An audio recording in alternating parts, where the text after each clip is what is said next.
Hello hi welcome to this channel.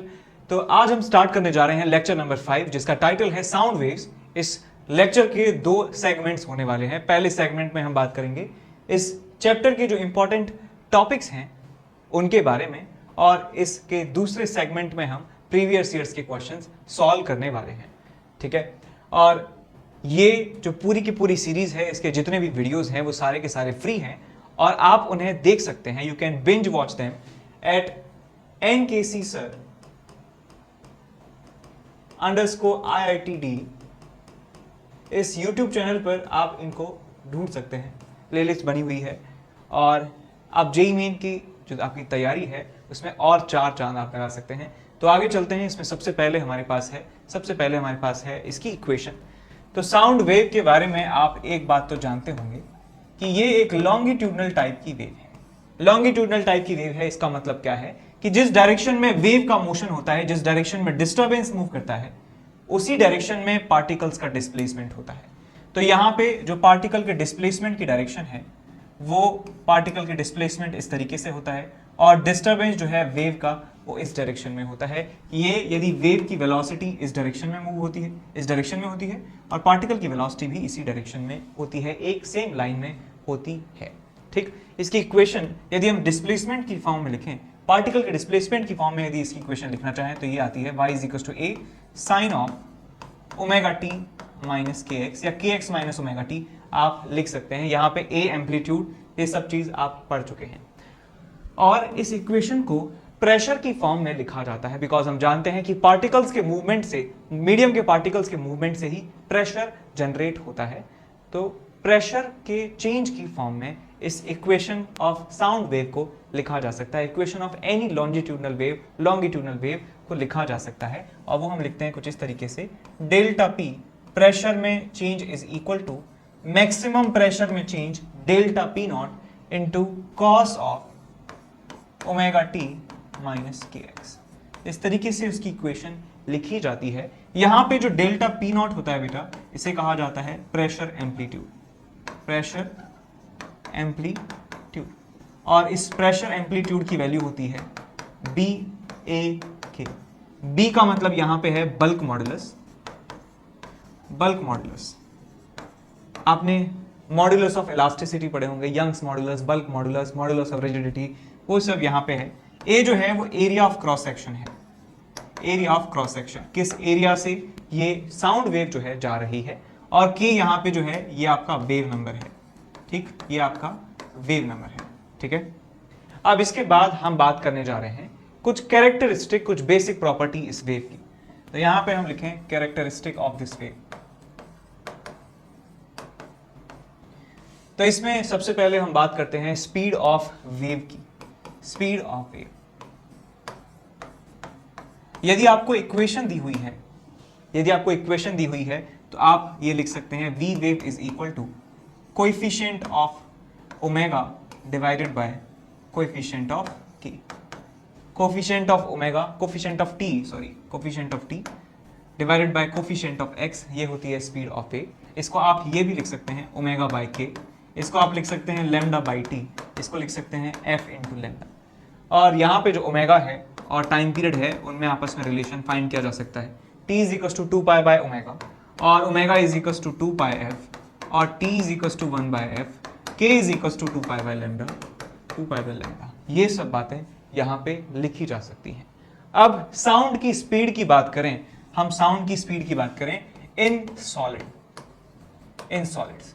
Solid medium में यदि sound propagate हो रहा है, साउंड फ्लो हो रहा है, तो इसकी स्पीड दी जाती है v is equal to v wave या v sound is equal to under root of y Young's modulus divided by rho. y is Young's modulus, rho is density, y is Young's modulus, और rho जो है आपकी density है। एक बात और मैं आपको याद दिलाना चाहता हूं कि जब भी आप किसी क्वेश्चन में ये फॉर्मूला इस्तेमाल करने जा रहे हो तो आप यूनिट्स का खास ध्यान रखिएगा। इन सबको ऐसा यूनिट्स में रखेंगे तो आपका आंसर भी ऐसा यूनिट्स में आएगा, मीटर पर सेकंड में आएगा। इन लिक्विड की बात करें, इन लिक्विड में स्पीड ऑफ साउंड जो होता है वो होता है under root of B by rho. B जो है यहाँ पे बल्क मॉडुलस है। बी क्या है? Bulk modulus. Bulk modulus. अब इसके बाद बात करते हैं गैस में। इन गैस यदि हम बात करते हैं तो हम फॉर्मूला यहाँ पे इस्तेमाल करते हैं, V sound is equal to under root of gamma P by rho. Under root of gamma P by rho, gamma जो है वो आपका एडियाबैटिक एक्सपोनेंट है gamma, that is Cp by Cv, और इसको ऐसे भी लिखा जा सकता है under root of gamma R T by capital M. Capital M यहाँ पे मोलर मास है और यहाँ पे टी टेम्परेचर इन केल्विन है। जो गामा है वो एडियाबैटिक एक्सपोनेंट है। गामा क्या है आपके पास 1 + 2 बाय एफ, या इसको आप Cp बाय Cv भी कह सकते हैं। ठीक है, इसके बाद हम चलते हैं नेक्स्ट और हम देखते हैं कि इन स्पीड ऑफ साउंड पर टेम्परेचर, प्रेशर और ह्यूमिडिटी का क्या क्या असर होता है। तो यहां पे हम नेक्स्ट लिखने वाले हैं effect of temperature. Effect of temperature, तो आप यहां पे देख सकते हैं कि यदि टेम्परेचर बढ़ाया जाता है तो स्पीड ऑफ साउंड के साथ क्या होता है। कि स्पीड ऑफ साउंड की बात करें, हम एयर में बात कर रहे हैं, speed of sound is proportional to under root of T. यहाँ पे एब्सोल्यूट टेम्परेचर आपको इस्तेमाल करना है, टेम्परेचर इन केल्विन इस्तेमाल करना है। तो टेम्परेचर बढ़ाने से क्या होगा, स्पीड ऑफ साउंड जो है बढ़ जाने वाली है, स्पीड ऑफ साउंड इंक्रीज होने वाली है, स्पीड ऑफ साउंड। ठीक है, उसके बाद हम बात करते हैं प्रेशर की।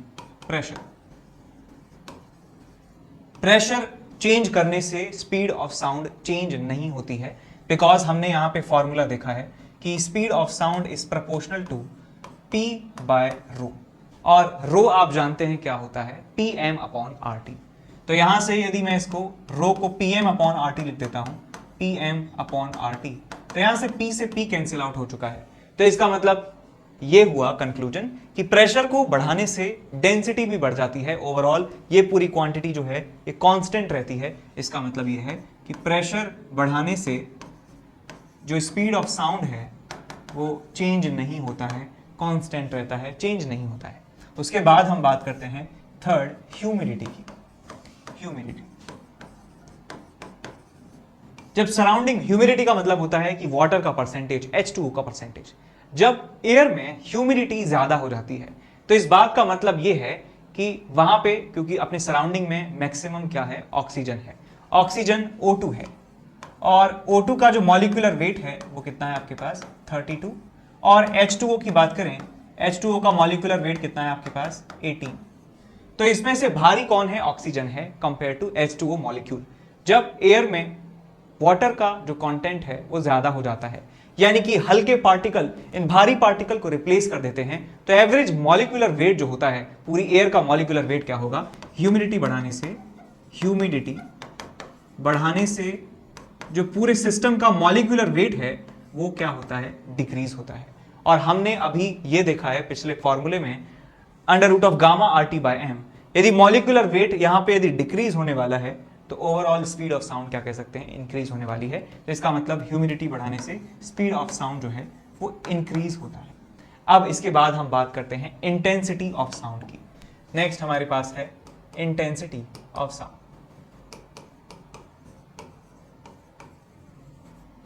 तो जो फॉर्मूला हमने इंटेंसिटी का सीखा था स्ट्रिंग वेव्स में, सेम वही फॉर्मूला यहां पे इस्तेमाल करने जा रहे हैं। Average intensity is equal to half of rho A square omega square into speed of wave. ये एवरेज इंटेंसिटी का फॉर्मूला होता है। यहां पे सारी टर्म्स का को याद रखें क्या है, ए जो है यहां पे एम्पलीट्यूड है, एम्पलीट्यूड कि मीडियम के पार्टिकल्स जो हैं वो कितना मैक्सिमम दूरी तक जा रहे हैं मीन पोजीशन से। ओमेगा जो है वो एंगुलर फ्रीक्वेंसी है। वी वेव जो है वो क्या है, स्पीड ऑफ वेव है। रो इज डेंसिटी ऑफ मीडियम, रो क्या है, डेंसिटी ऑफ मीडियम। अब इस चैप्टर में आप एक बात जरूर याद रखें कि कौन कौन सी जगह एम्पलीट्यूड आया है और कौन कौन सी जगह क्रॉस सेक्शनल एरिया आया है, बिकॉज दोनों को ए से ही रिप्रेजेंट करवाया गया है। ठीक है, तो आप फॉर्मूले को ध्यान से पढ़ें कि इसमें एम्पलीट्यूड है या एरिया ऑफ क्रॉस सेक्शन है। अच्छा, अब यदि हम साउंड सोर्स की बात करते हैं, साउंड सोर्स की जब हम बात करते हैं, साउंड सोर्स, और उसमें भी पॉइंट साउंड सोर्स की बात कर रहे हैं, एक पॉइंट का साउंड सोर्स है। तो पॉइंट सोर्स की वजह से हर डायरेक्शन में इक्वल पैटर्न में साउंड वेव जो है वो ट्रेवल करती है। इससे हर डायरेक्शन में आइडेंटिकली जो है वेव जो है ट्रेवल करती है, हर डायरेक्शन में ट्रेवल करती है 3D में इस तरीके से। आपकी तरफ भी आ रही होगी, इससे पीछे भी जा रही होगी, हर डायरेक्शन में ये साउंड वेव ट्रेवल करती हैं। तो इस पॉइंट सोर्स के लिए जो इंटेंसिटी होती है वो प्रोपोर्शनल होती है 1/r² के। तो किसी r डिस्टेंस दूरी पर यदि आप इंटेंसिटी का वेरिएशन देखें तो r⁻⁻² के प्रोपोर्शनल होता है। ये आप फॉर्मूला याद रखें, intensity is proportional to 1/r²। और हम ये भी जानते हैं कि intensity is proportional to amplitude square. तो यहां से एम्पलीट्यूड और डिस्टेंस r का रिलेशन भी आप निकाल सकते हैं, that amplitude is proportional to 1/r। अब इंटेंसिटी यदि आपको मिल चुकी है, इंटेंसिटी का मतलब है, ज्यादा इंटेंसिटी का मतलब है कि ज्यादा एनर्जी पर यूनिट एरिया पर सेकंड ऑफ टाइम हमारे उस क्रॉस सेक्शन एरिया से पास हो रही है। इंटेंसिटी ज्यादा का मतलब ज्यादा एनर्जी हमें मिल रही है, कम इंटेंसिटी का मतलब कम एनर्जी हमें मिल रही है। तो इस इंटेंसिटी का वेरिएशन मेजर करने के लिए एक यूनिट बनाई जाती है, एक क्वांटिटी बनाई गई है जिसको कहते हैं लाउडनेस। तो यहां पे हम लाउडनेस पढ़ लेते हैं, लाउडनेस।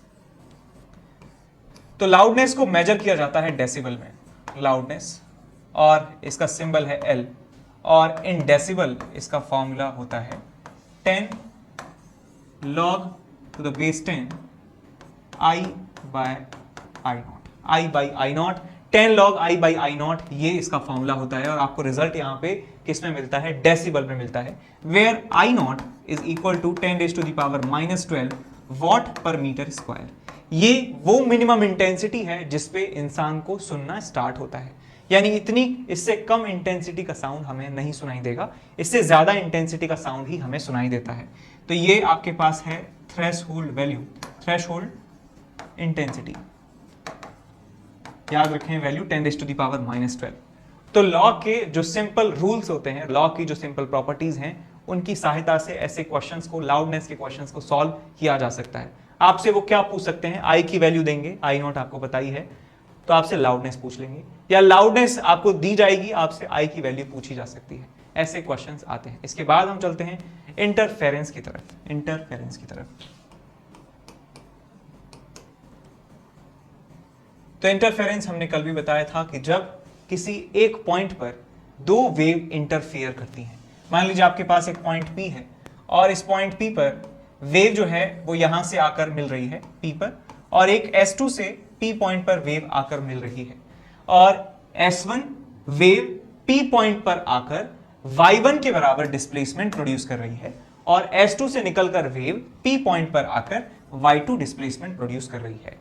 डिस्प्लेसमेंट क्यों प्रोड्यूस कर रही है, बिकॉज वेव का मतलब होता है डिस्टरबेंस। डिस्टरबेंस एक जगह से दूसरी जगह जा रहा है, तो डिस्टरबेंस वाला यहां से निकल के यहां इस पॉइंट को डिस्टर्ब कर रहा है, फिर उसके बाद जब आगे निकल जाएगा तो आगे के सारे पॉइंट्स को वो डिस्टर्ब करेगा। डिस्टर्ब का मतलब उसको अपनी जगह से डिस्प्लेस करेगा, ठीक।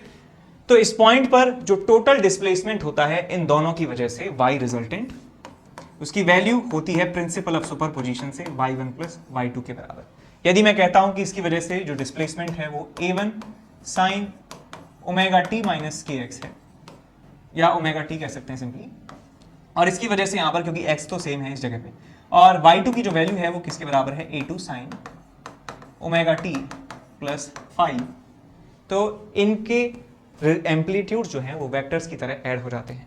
तो यहां पे यदि एम्पलीट्यूड को ऐड करने का तरीका होता है वेक्टर की तरीके से कि आप A1 लेंथ का एक वेक्टर बनाइए जो जीरो, ओमेगा टी को लिख सकता हूं ओमेगा टी प्लस जीरो, जो जीरो एंगल बना रहा है हॉरिजॉन्टल से, और यहां पे ओमेगा टी के साथ लिखा है फाई, तो आप दूसरा वेक्टर बनाइए A2 लेंथ का जो A1 के साथ हॉरिजॉन्टल के साथ फाई एंगल बना रहा है। अब आप इन दोनों वेक्टर्स को ऐड कर दीजिए। इन वेक्टर्स को ऐड करना सबको आता है, A resultant is equal to A1 square plus A2 square plus 2A1 A2 cos phi का अंडर रूट। ऐसे ही आप रिजल्टेंट इंटेंसिटी इस पॉइंट पर निकाल सकते हैं। यदि यहां इस वेव की इंटेंसिटी इस पॉइंट पर I1 है, इस वेव की इंटेंसिटी इस पॉइंट पर I2 है, तो हम I रिजल्टेंट निकाल सकते हैं इस पॉइंट पर, that will be equal to I1 plus I2 plus 2 times under root of I1 I2 cos phi. तो ये हुआ आपका I रिजल्टेंट का रिजल्ट, ये हुआ आपका एम्पलीट्यूड का रिजल्ट। अब ये इंटरफेरेंस भी दो तरीके के होते हैं। इंटरफेरेंस दो तरीके के होते हैं, एक होता है कंस्ट्रक्टिव इंटरफेरेंस, कंस्ट्रक्टिव इंटरफेरेंस, और एक होता है आपका डिस्ट्रक्टिव इंटरफेरेंस, डिस्ट्रक्टिव इंटरफेरेंस। एक बनाऊ इंटरफेरेंस और एक बिगाड़ू इंटरफेरेंस जो है हमको मिलता है। तो तो कंस्ट्रक्टिव इंटरफेरेंस क्या होता है कि जब दोनों वेव मिलें और उस पॉइंट को मिलकर क्या कर दें, 1 और 1 11, आपने कहावत सुनी होगी 1 और 1 11, तो वही काम यहां पे करते हैं कि जो रिजल्टेंट एम्पलीट्यूड होता है बेटा वो हो जाता है आपका A1 प्लस A2 के बराबर। A1 प्लस A2 के बराबर रिजल्टेंट एम्पलीट्यूड आपको मिलता है, और जो A1 प्लस A2 और रिजल्टेंट जो आपके पास इंटेंसिटी है वो √I1 प्लस √I2 का होल स्क्वायर, ये आपको रिजल्टेंट इंटेंसिटी इस वाले केस में मिलती है। और ये एम्पलीट्यूड मैक्सिमम होता है, ये जो इंटेंसिटी है ये मैक्सिमम पॉसिबल इंटेंसिटी उस पॉइंट पर हमें मिलती है। और डिस्ट्रक्टिव इंटरफेरेंस में क्या होता है, बिल्कुल उल्टा, कि जो इंटेंसिटी आपको मिलती है और रिजल्टेंट एम्पलीट्यूड आपको मिलता है वो मैक्सिमम मिनिमम पॉसिबल वैल्यू आपको यहां पे मिलती है, mod of A1 minus A2 उसका मैग्नीट्यूड होता है। और रिजल्टेंट इंटेंसिटी जो है, रिजल्टेंट इंटेंसिटी आपको मिलती है √I1 माइनस √I2 का होल स्क्वायर, और ये इंटेंसिटी जो है ये minimum value of intensity possible मिलती है आपको।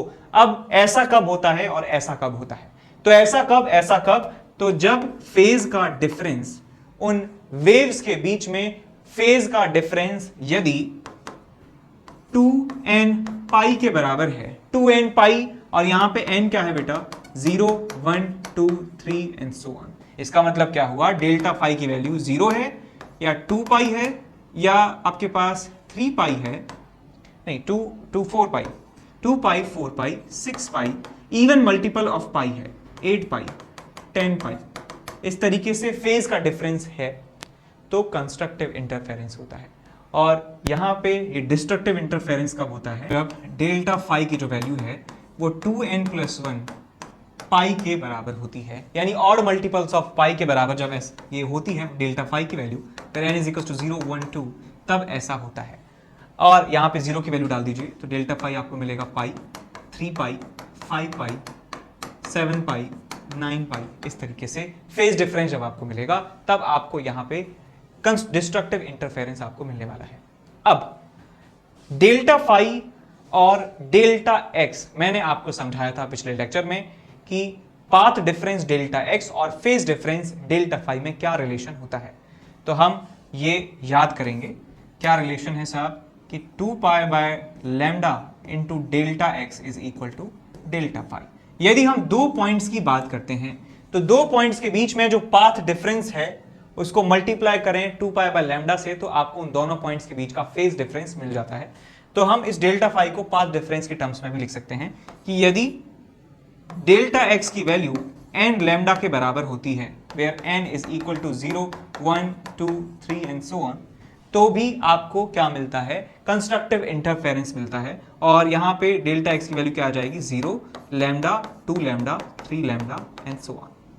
ऐसे ही यहां पे भी इस डिस्ट्रक्टिव इंटरफेरेंस की कंडीशन को पाथ डिफरेंस की फॉर्म में लिखा जा सकता है, that is delta X is equal to 2n plus 1 into lambda by 2, where n is equal to 0 1 2, और यहाँ पे वैल्यू क्या क्या आ जाएंगे आपके पास, लैम्डा बाई 2 3 लैम्डा बाई 2, और multiples of lambda by 2 5 lambda by 2 and 7 lambda by 2। इस तरीके से आपको वैल्यूज मिलने वाली है। काफी इंपॉर्टेंट है ये वाली जो कंडीशन है, ये वाली कंडीशन बहुत ज्यादा इंपॉर्टेंट है, क्वेश्चंस भी काफी बार आए हैं कि यदि पाथ का डिफरेंस 0 है, लैम्डा है 2 लैम्डा है 3 लैम्डा है, होल मल्टीपल ऑफ लैम्डा है, तो आपको कंस्ट्रक्टिव इंटरफेरेंस मिलेगा, या इसको मैक्सिमा भी कह सकते हैं। और इस तरीके से आपको पाथ डिफरेंस मिल रहा है तो आपको डिस्ट्रक्टिव इंटरफेरेंस मिलेगा, मिनिमा मिलेगा।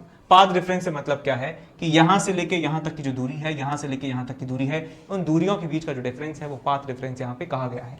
इसके बाद तो चलिए नेक्स्ट हम पढ़ते हैं कि वाइब्रेशन ऑफ एयर कॉलम। जिस तरीके से हमने स्ट्रिंग वेव्स में देखा था कि एक रस्सी के ऊपर जो स्टैंडिंग वेव्स बनती थी वो किस तरीके से कितने कितने तरीके से वो बन सकती थी, ऐसे यहां पे हम एक ओपन ऑर्गन पाइप में हम वेव्स के स्टेशनरी वेव्स का पैटर्न यहां पर देख रहे हैं। तो पहला जो इसमें मोड होता है वाइब्रेशन का वो होता है कुछ इस तरीके से, दूसरा मोड होता है ये, दूसरा नॉर्मल मोड, ये तीसरा नॉर्मल मोड है और ये चौथा नॉर्मल मोड है। यदि यहां पे हम फ्रीक्वेंसी की कैलकुलेशन करना चाहें तो देखिए कैसे करेंगे।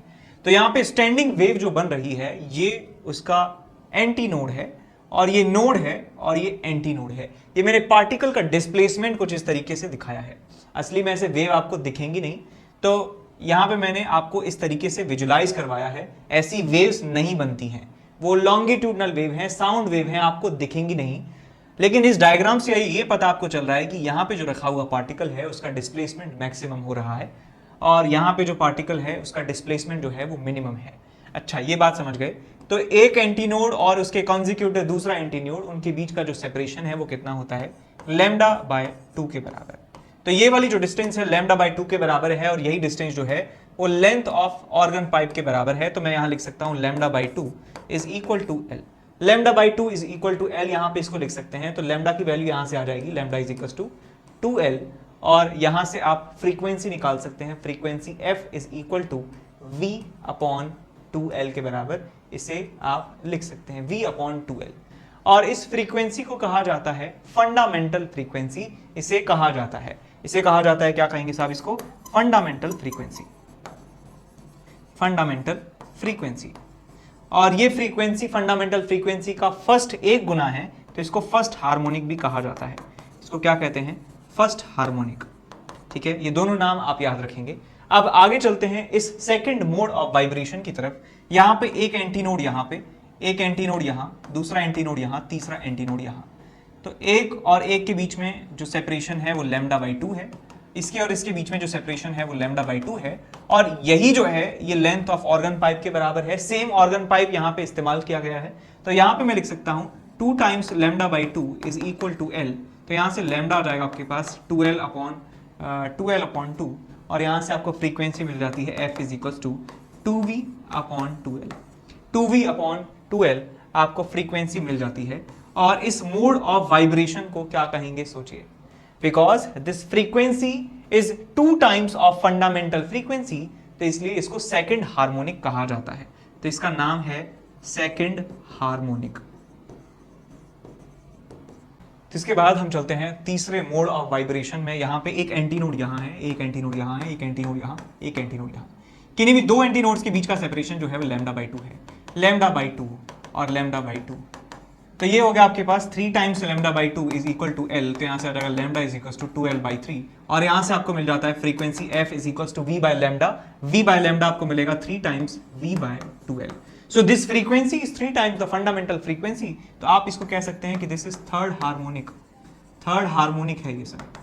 ठीक है, इसकी फ्रीक्वेंसी 3 टाइम्स फंडामेंटल फ्रीक्वेंसी, और fundamental frequency open organ pipe में क्या है, बोलो बोलो, v बाय 2l के बराबर। ऐसे ही आप इस वाले फोर्थ मोड ऑफ वाइब्रेशन में भी निकाल सकते हैं फ्रीक्वेंसी। फ्रीक्वेंसी आप डायरेक्ट लिख सकते हैं, अब इतना पैटर्न समझ में आ गया, 4b बाय 2l, और इसको क्या कहेंगे, this is fourth harmonic, fourth harmonic. अब एक और इसमें जो है नाम है, उसको ओवरटोन कहा जाता है, वो देख लीजिए। तो पहला नॉर्मल मोड जो है उसको छोड़ के जो दूसरा नॉर्मल मोड होता है उसे फर्स्ट ओवरटोन कहते हैं, फर्स्ट ओवरटोन। यानी कि आपकी जो बेसिक टोन है उससे अगली जो टोन है वो ओवरटोन है, फर्स्ट ओवरटोन। इसे कहा जाता है सेकंड ओवरटोन, सेकंड ओवरटोन, और इसे कहा जाता है थर्ड ओवरटोन। ऐसे ही समझ गए, फोर्थ ओवरटोन, फिफ्थ ओवरटोन। तो आप ओवरटोन भी याद रखें। ठीक है, तो यदि आपके पास ओपन ऑर्गन पाइप है तो उसकी फंडामेंटल फ्रीक्वेंसी होती है v अपॉन 2l, और उसमें जो हार्मोनिक्स हैं वो सारे के सारे हार्मोनिक्स आपको मिलते हैं। First, second, third, fourth, fifth, six, seventh, eighth आपको हार्मोनिक्स मिलते हैं, और हार्मोनिक्स में से एक माइनस कर देंगे तो आपको उतनावा ओवरटोन मिल जाएगा। तो second harmonic first overtone, third harmonic second overtone. बिल्कुल नॉर्मल कहानी यहाँ पे चल रही है। ठीक है, याद रखेंगे इसको। इसके बाद हम पढ़ते हैं कि क्लोज्ड ऑर्गन पाइप के बारे में, कि यदि ऑर्गन पाइप एक साइड से क्लोज है तो किस तरीके से उसमें मोड्स ऑफ वाइब्रेशन मिलते हैं। तो नेक्स्ट हमारे पास है क्लोज्ड ऑर्गन पाइप। तो यहाँ पे जो आपके पास बेसिक जो टोन है, जो फर्स्ट मोड ऑफ वाइब्रेशन होता है वो इस तरीके से आपको मिलता है। यहाँ पे जो है एंटीनोड बनता है और यहाँ पर जो है नोड बनता है। नोड का रीजन आप समझ गए कि यहाँ पे जो पार्टिकल है वो मूव कर ही नहीं सकता है, वो आगे तो जा ही नहीं सकता है। ठीक है, तो यहाँ पे इसलिए इस पार्टिकल के लिए नोड बनता है, यहाँ पे इसका डिस्प्लेसमेंट मिनिमम है, और एक नोड और एक एंटीनोड, एक नोड और एक एंटीनोड के बीच का जो सेपरेशन है वो लैम्डा बाय 4 के बराबर होता है। So this distance is lambda by 4, और यही जो है इस ऑर्गन पाइप की लेंथ के बराबर है। तो आप इन दोनों को बराबर कर देंगे, lambda by 4 is equal to L, तो आपको मिल जाएगा lambda is equal to 4l। तो आपको मिल जाएगी frequency f is equal to v upon 4l। यही फ्रीक्वेंसी कहलाती है फंडामेंटल फ्रीक्वेंसी। क्या कहलाती है ये? Fundamental frequency. याद रखें, काफी इंपॉर्टेंट है। फंडामेंटल फ्रीक्वेंसी क्लोज्ड वाले की V/4L और ओपन वाले की V/2L। ज्यादा किसकी है?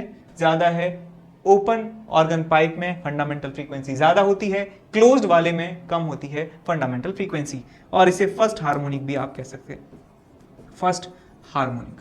अब हम चलते हैं अगले मोड ऑफ वाइब्रेशन की तरफ। यहां पे आपके पास एंटी नोड है, यहां नोड है, यहां एंटी नोड है और यहां पे नोड है। तो एंटी नोड और नोड के बीच का सेपरेशन λ/4, नोड नोड के बीच का सेपरेशन कितना है? λ/2। λ/2 λ/4 को दोनों को ऐड कर देंगे तो आपको मिल जाएगा 3λ/4 इज इक्वल टू L। तो 3λ/4 इज इक्वल टू L है, यहां से आपको मिल जाएगा λ इज इक्वल टू 4L/3 और यहां से फ्रीक्वेंसी आपको मिल जाएगी, frequency is equal to V/λ, तो आपको मिलता है यहां से 3V/4L।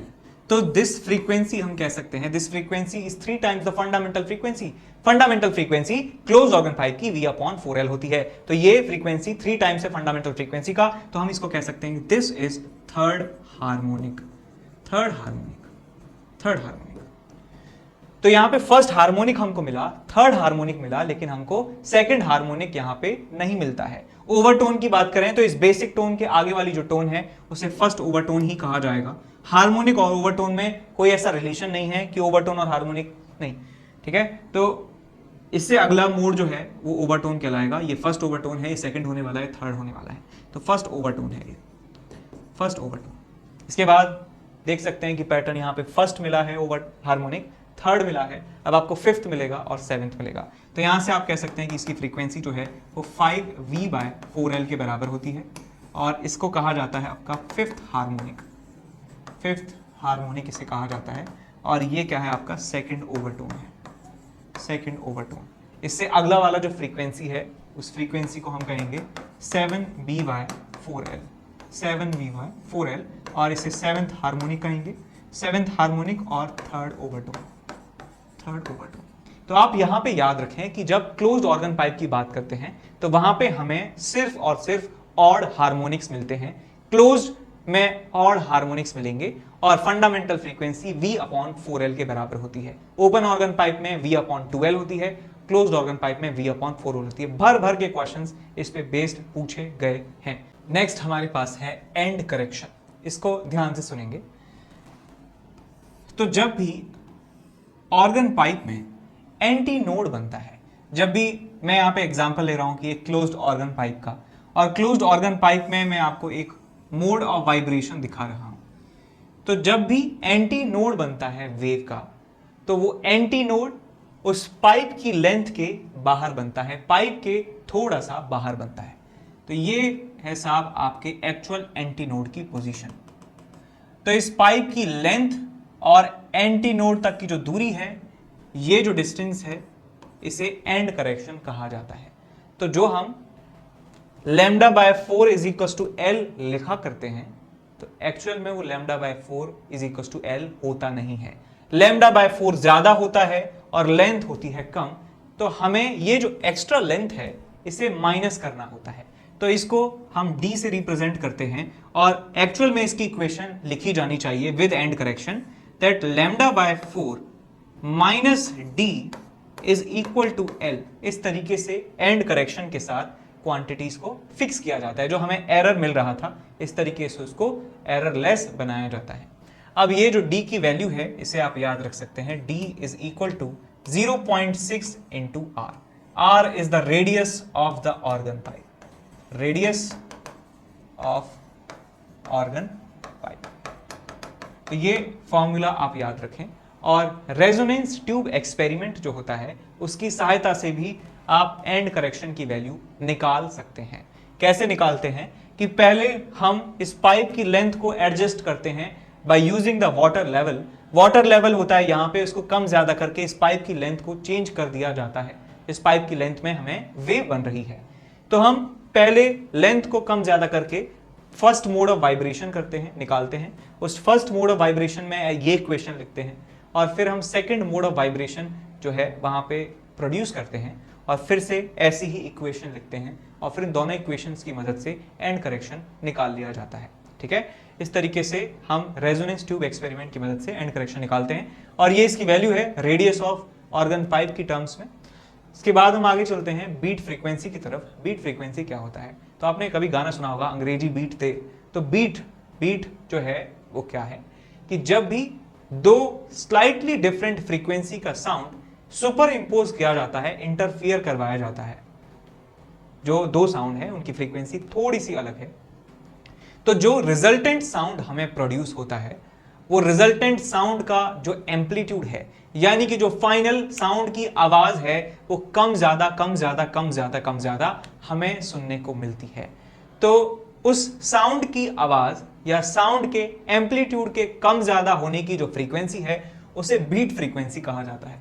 समझ गए? सिंपल है। और इस बीट फ्रीक्वेंसी का जो फॉर्मूला होता है वो होता है कि उन दोनों फ्रीक्वेंसीज का डिफरेंस f1 माइनस f2, आपके पास दो अलग अलग फ्रीक्वेंसीज के साउंड हैं, उनका डिफरेंस जो है वही बीट फ्रीक्वेंसी है, यानी इस फ्रीक्वेंसी के साथ उस रिजल्टेंट साउंड का जो एम्पलीट्यूड है वो वेरी होने वाला है। ठीक है, इसके बाद ये फॉर्मूला जो है ये भी इंपॉर्टेंट है, काफी बार इससे क्वेश्चंस आए हुए हैं। अच्छा, अब बात कर लेते हैं ट्यूनिंग फॉर्क की। तो इतना हम जानते हैं कि ट्यूनिंग फॉर्क के जो ये प्रॉन्ग्स हैं इनको जब हिट किया जाता है तो ये वाइब्रेट होती हैं। वाइब्रेट जो होती हैं तो उनसे ऑसिलेशन सिंपल हार्मोनिक मोशन जैसा मोशन प्रोड्यूस होता है। और सिंपल हार्मोनिक मोशन में हम जानते हैं कि टाइम पीरियड और मास में क्या रिलेशन होता है। टाइम पीरियड होता है 2π√m/k, यानी कि मास बढ़ाने पर टाइम पीरियड बढ़ता है। तो यहां पे भी हम लिख सकते हैं कुछ ऐसा ही कि मास को बढ़ाने से टाइम पीरियड जो है इन प्रॉन्ग्स का टाइम पीरियड वो इंक्रीज होता है, टाइम पीरियड बढ़ेगा। और टाइम पीरियड बढ़ेगा तो क्या होगा बेटा, फ्रीक्वेंसी जो है क्या होने वाली है, डिक्रीज होने वाली है, फ्रीक्वेंसी डिक्रीज होने वाली है। तो ये वाला जो रिलेशन है आप याद रखें। यदि इनका मास, इन प्रॉन्ग्स का मास इस ट्यूनिंग फॉर्क के ऊपर यदि हम एक एक्स्ट्रा मास यहाँ पे यदि हम पुट कर देते हैं तो उसकी फ्रीक्वेंसी जो है वो क्या होती है, घट जाती है। और यदि इसका मास जो है, मास यहां से यदि रिमूव कर दिया जाता है तो फ्रीक्वेंसी जो है क्या होती है बेटा, बढ़ जाती है। ये रिलेशन आप याद रखें। कैसे, ऐसे हम आइडिया लगा सकते हैं, यदि भूल जाएं तो ऐसे आप सोच सकते हैं। ये थॉट प्रोसेस रहना चाहिए। समझ गए? आगे हम चलते हैं डॉपलर इफेक्ट की तरफ। और डॉपलर इफेक्ट क्या होता है? डॉपलर इफेक्ट क्या है कि जब सोर्स और ऑब्जर्वर के बीच में कोई रिलेटिव मोशन होता है तो जो सोर्स से निकलने वाली फ्रीक्वेंसी होती है और जब ऑब्जर्वर तक वो फ्रीक्वेंसी पहुंचती है तो उसको कुछ अलग फ्रीक्वेंसी सुनाई देती है। तो relative motion between source and observer यदि है तो सोर्स और ऑब्जर्वर के बीच में रिलेटिव मोशन है तो जो फ्रीक्वेंसी ऑब्जर्वर को सुनाई देती है वो ओरिजिनल फ्रीक्वेंसी से कुछ अलग होती है और उस फ्रीक्वेंसी को अपेरेंट फ्रीक्वेंसी कहा जाता है। अपेरेंट फ्रीक्वेंसी f अपेरेंट, या इसको f हम सिंपल कह सकते हैं, इसकी वैल्यू होती है f0, speed of sound in that medium plus minus speed of observer divided by speed of sound in that medium plus minus speed of source. अब यहां पे प्लस माइनस जो है हमने क्यों लगाए हैं, आप देखेंगे कि अलग अलग केसेस में कब यहां पे प्लस आता है, कब माइनस आता है, कब न्यूमरेटर में प्लस, कब डिनोमिनेटर में प्लस, कब न्यूमरेटर में माइनस, कभी डिनोमिनेटर में माइनस। f0 जो है वो फ्रीक्वेंसी है जो सोर्स से निकली है और f अपेरेंट वो फ्रीक्वेंसी है जो ऑब्जर्वर के पास पहुंची है। तो यहां पे हमारे पास ढेर सारे केसेस हमने बनाए हैं। यहां पे लगभग 9 केसेस हैं, 6 यहां हैं, 3 यहां हैं। तो हम सारे केसेस में आपको बताएंगे किस तरीके से आप कौन सा जो है साइन ऊपर और नीचे यूज करने वाले हैं। तो आप ऐसे याद रखिए कि सोर्स यदि ऑब्जर्वर की तरफ भाग रहा है, ऑब्जर्वर के पास आने की कोशिश कर रहा है, ध्यान से सुनना कि यदि सोर्स ऑब्जर्वर के पास आने की कोशिश कर रहा है तो डिनोमिनेटर में क्या आएगा, माइनस आएगा। और सोर्स यदि ऑब्जर्वर से दूर भागने की कोशिश कर रहा है तो डिनोमिनेटर में प्लस आने वाला है। मैं यहां पे लिख देता हूं आपके लिए, सोर्स जो है, सोर्स दूर भागेगा,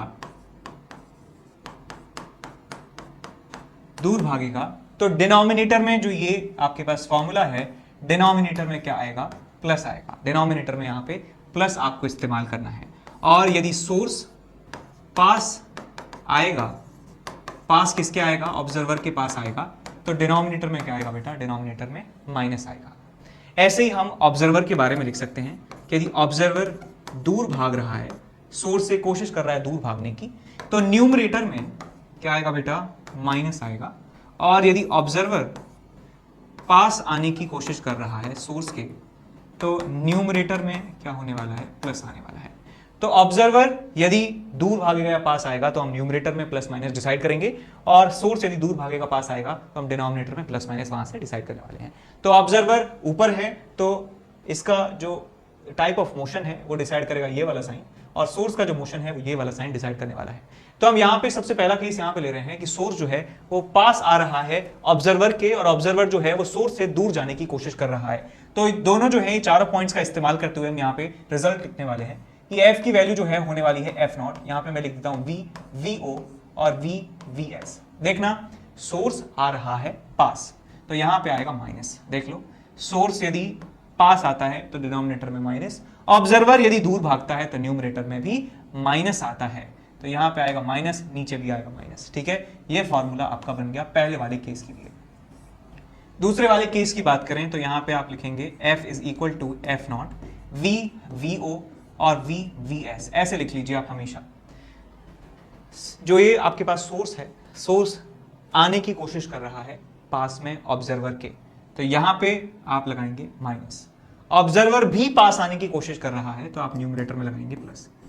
ठीक, ऐसे ही यहां पे यदि बात करें तो यहां पे ऑब्जर्वर तो रेस्ट में है यानी इसकी वेलोसिटी जीरो है, तो यहां पे वेलोसिटी को जीरो कर देंगे, तो यहां पे प्लस माइनस कुछ भी लिखें कोई फर्क नहीं पड़ेगा। f is equal to f naught, v ऊपर तो आएगा ही और v और vs यहां पे आएगा। तो यहां ऑब्जर्वर की वेलोसिटी तो जीरो है तो यहां पे प्लस माइनस मैटर नहीं करता है। यहां पे vs जो है सोर्स जो है वो ऑब्जर्वर के पास आने की कोशिश कर रहा है, तो यहां पे आप माइनस लगा सकते हैं। ये आपके पास बन गया डॉपलर इफेक्ट इस वाले केस के लिए। ऐसे यहां पे आप देखें इस वाले केस में आप फॉर्मूला लिख लीजिए पहले f is equal to f naught v v o v और vs। तो यहां पे ये ऑब्जर्वर है ये दूर जा रहा है vo से, यहां पे ये पास आ रहा है vo से, और यहां पे एट रेस्ट पे है, लिखना भूल गए। ऑब्जर्वर दूर जा रहा है तो न्यूमरेटर में माइनस आएगा, सोर्स भी दूर जा रहा है, सोर्स भी दूर जा रहा है तो डिनोमिनेटर भी क्या आएगा प्लस आएगा। ठीक, इसके बाद ये वाला केस देखिए, ये वाला केस देखिए, यहां पे हम लिख सकते हैं ये आपके पास पहले template f naught v v o v v s. अब देखिए बेटा यहाँ पे सोर्स जो है वो ऑब्जर्वर से दूर जा रहा है, सोर्स ऑब्जर्वर से भागने की कोशिश कर रहा है तो डिनोमिनेटर में क्या आएगा प्लस आएगा। ऑब्जर्वर इसके पास आने की कोशिश कर रहा है तो यहां पे भी क्या आएगा प्लस आएगा। ऐसे यहां पे आप देख सकते हैं कि ऑब्जर्वर क्योंकि रेस्ट पर है, ऑब्जर्वर रेस्ट पर है, इसका मतलब न्यूमरेटर में आप प्लस लिखें माइनस लिखें कोई फर्क नहीं पड़ेगा। तो यहां आ जाएगा आपके पास f is equal to f naught v ऊपर आएगा बिकॉज यहां प्लस माइनस जीरो लिखे हैं, माइनस लिखे प्लस लिखे हैं, एक ही बात है, v और vs। सोर्स भाग रहा है दूर तो आएगा यहां पे प्लस। ठीक, ऐसे ही अगले 3 केसेस और हैं, इनको आप और कंप्लीट करवा दीजिए। सोर्स रेस्ट में है तो यहां पे आप टेम्पलेट लिख लीजिए पहले फॉर्मूले का f naught v v o v v s. तो वी एस तो जीरो है तो यहां प्लस माइनस लिखें कोई फर्क आपको पड़ेगा नहीं। यहां पे वी ओ ऑब्जर्वर जो है वो दूर भाग रहा है तो यहां पे माइनस आ जाएगा। ऐसे यहां आप देखें f naught v v o v v s, source rest में है तो आप यहां पे प्लस लिखें माइनस लिखें कोई फर्क नहीं पड़ेगा। यहां पे ऑब्जर्वर पास आने की कोशिश कर रहा है तो यहां पे आप प्लस लगा सकते हैं। ये बन गई आपकी फ्रीक्वेंसी इस वाले केस में।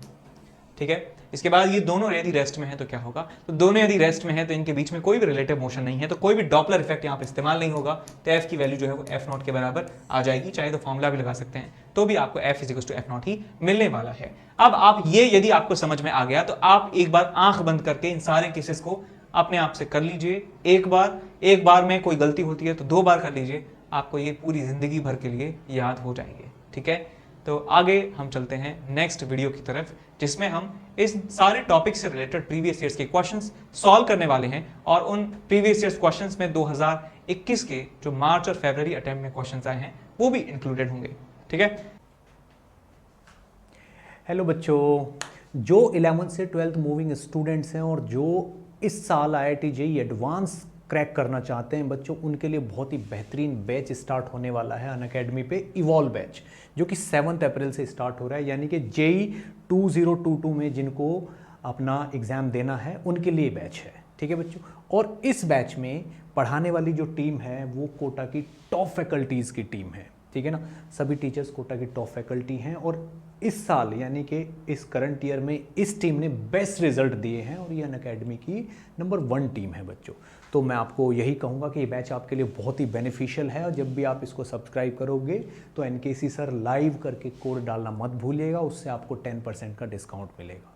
ठीक है बच्चों, जल्दी से जल्दी इस बैच को ज्वाइन कर लीजिए, ये आपके लिए बहुत ही बेनिफिशियल प्रूव होगा।